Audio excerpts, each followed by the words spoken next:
Fala galera, beleza? Professor Marden Moura aqui com você para mais uma aula do nosso curso preparatório da UES. Galera, tema importante que se aparecer no vestibular da UES eu tenho plena certeza que vai ser um diferencial para você. Então pratica, entende direitinho, tá certo? Entende direitinho essa temática, porque se aparecer uma questão dessa no vestibular da UES, ó, para você vai ser maravilha, beleza? Vamos lá. Professor, vamos falar sobre o quê? Vamos falar mais uma vez sobre Aristóteles, sobre os chamados princípios lógicos, que também são princípios ontológicos, afinal de contas, vimos na aula anterior, a lógica está ligada à ontologia. Então vamos falar dos princípios lógicos e a teoria do silogismo, tá bom? Então veja bem. Primeira coisa, para Aristóteles existem 3 princípios lógicos fundamentais a partir dos quais todo e qualquer filósofo precisará se ater se ele quiser discursar, se ele quiser ter o mínimo de coerência em seus discursos. Olha só, esses princípios lógicos são quais? Princípio lógico da identidade, princípio lógico da não contradição e o princípio lógico do terceiro excluído. Parêntese. A lógica aristotélica não é propriamente uma ciência, não é a filosofia ou não é um dos tipos de saberes. A lógica aristotélica nada mais é do que uma propedêutica. Ou seja, o que é propedêutica? É iniciação, é introdução à filosofia. Aristóteles diz assim, olha, para que uma pessoa consiga fazer filosofia, ela tem que pensar logicamente. Ela tem que conseguir formular argumentos que respeitem a lógica. A lógica para Aristóteles nada mais era do que regras gerais que orientariam o nosso pensamento no processo de argumentação e também no processo de conhecimento do ser das coisas. Ou seja, a lógica vai nos ajudar a argumentar e chegar ao conhecimento verdadeiro da realidade, tá bom? Onde é que Aristóteles lança as reflexões dele sobre a lógica? Numa obra chamada Órgano, beleza? Então, fecha o parêntese e vamos voltar. Os princípios lógico-ontológicos de Aristóteles quais são? Identidade, não contradição e o terceiro excluído. Se liga só, o que é o princípio da identidade? É a mesma coisa de você dizer que x é igual a x. Ou que o azul sempre vai ser igual ao azul. Ou seja, uma coisa sempre vai ter que ser idêntica a ela. Se o azul sempre vai ser azul, isso significa que ele pode até ter tonalidades diferentes, mas ele nunca vai perder a essência do azul. O princípio da identidade é simples, diz que todas as vezes que eu me olhar, eu serei igual a mim. Eu preciso sempre ser o ser que nesse momento está me olhando. Ou seja, eu sou sempre idêntico a mim mesmo. A cor laranja sempre é idêntica à cor laranja. Esse é o princípio da identidade. Detalhe, esse princípio não foi criado propriamente por Aristóteles, esse princípio foi criado por Parmênides. Mas como Aristóteles é o primeiro grande filósofo a sistematizar um pensamento lógico, nós atribuímos a formulação sistemática desse princípio lógico a ele. É aquela tese do Parmênides, o ser é e não pode deixar de ser. Ele sempre precisa ser o que ele é. Segundo princípio lógico, os dois, agora sim, são genuinamente criados por Aristóteles. Princípio da não contradição, A não pode ser A e não A, ao mesmo tempo e na mesma relação. Por exemplo, azul não pode ser azul e não azul ao mesmo tempo e na mesma relação. Vermelho não pode ser vermelho e não vermelho ao mesmo tempo e na mesma relação.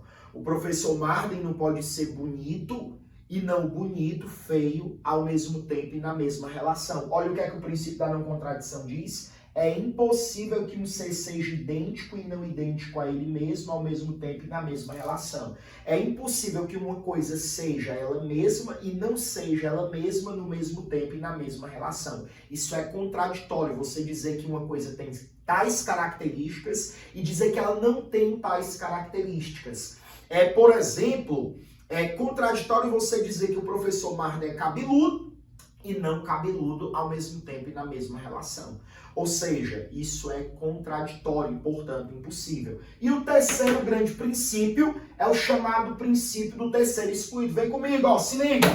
Princípio do terceiro excluído diz assim, bebê, ó. Ou A é X ou A é não X. A terceira possibilidade ela é inexistente. O professor entende nada. Vamos lá, ó.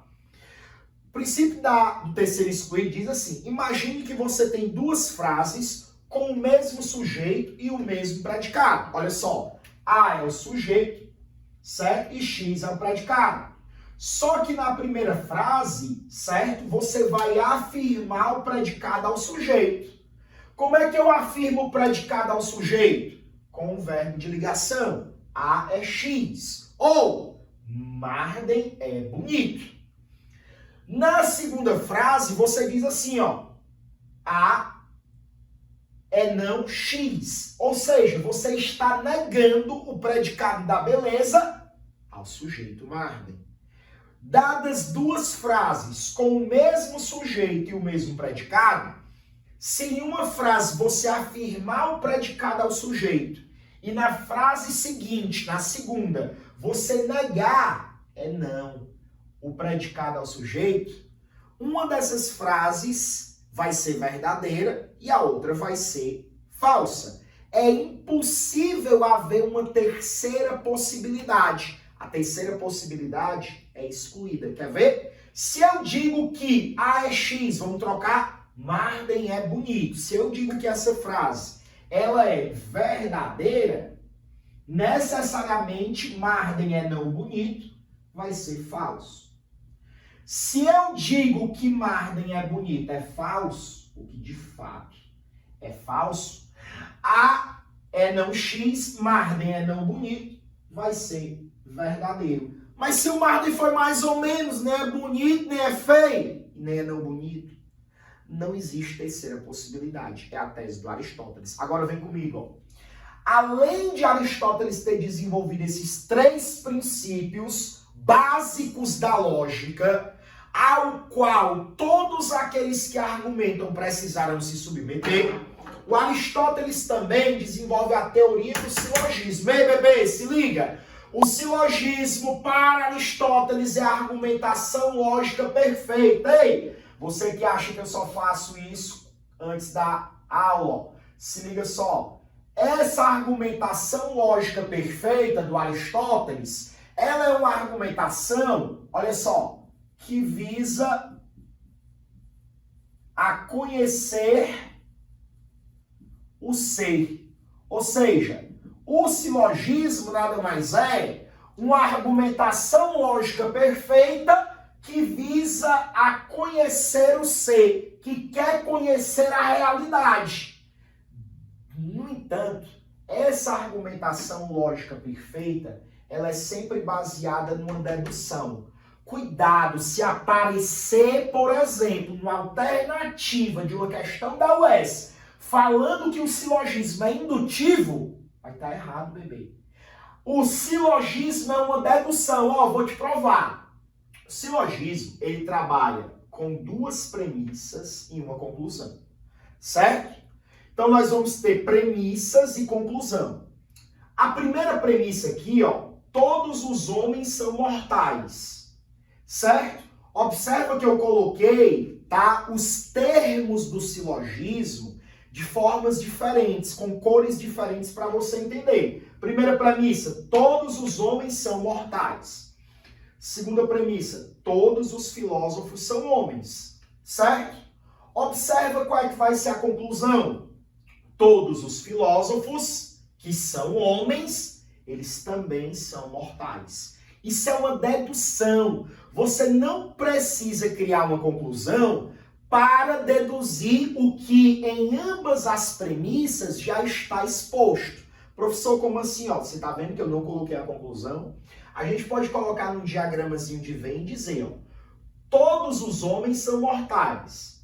Ou seja, todo elemento do conjunto H pertence a M. Show? Todos os homens são mortais. Todo H é M. Agora o que é que eu faço? Todos os filósofos são homens, eu digo. Que todos os elementos de F, todos os filósofos, pertencem ao conjunto H, que é o conjunto homens. Todos os filósofos são homens. Eu já criei a conclusão?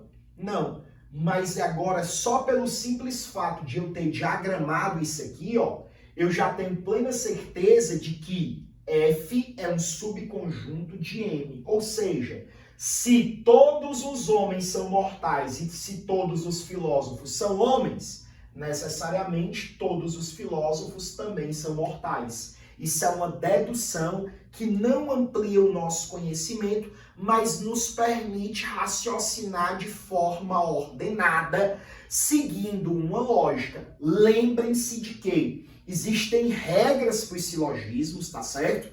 No nosso material tem essas regras, mas eu vou deixar aqui para você. Vai aparecer aqui para você agora as 8 regras do silogismo. Quero lhe chamar a atenção para uma regra importante. O silogismo, ele tem um termo médio, um termo menor e um termo maior. Obviamente, qual é o termo maior? Termo maior, mortal. Termo médio. O termo médio é homens. O termo médio é o termo que interliga, certo? O termo maior e o termo menor. Qual é o termo menor, professor? O termo menor são filósofos nesse caso. Então, observe que essa teoria do silogismo aristotélica, que obedece às 8 regras que a gente acabou de citar e que apareceu para você, é um tipo de argumentação que indica que o termo médio, certo? Ele vai aparecer na primeira e na segunda premissa, isso é uma regra do silogismo, mas jamais vai aparecer na conclusão. As questões de silogismo que apareceram na UES foram questões para você identificar o que era o raciocínio silogismo e questões que pediam para você simplesmente dizer qual era a conclusão de um raciocínio dado. Como é que você vai chegar à conclusão? Você identifica o termo médio. Se você identifica o termo médio, ele não pode aparecer na conclusão. E aí você articula primeiro o termo menor, toda conclusão começa pelo termo menor, e depois a gente vai lá para o termo maior. Por isso que a conclusão nesse caso é: todos os filósofos são homens, beleza? Beijo no coração e a gente sempre se encontra no próximo vídeo. Valeu, galera!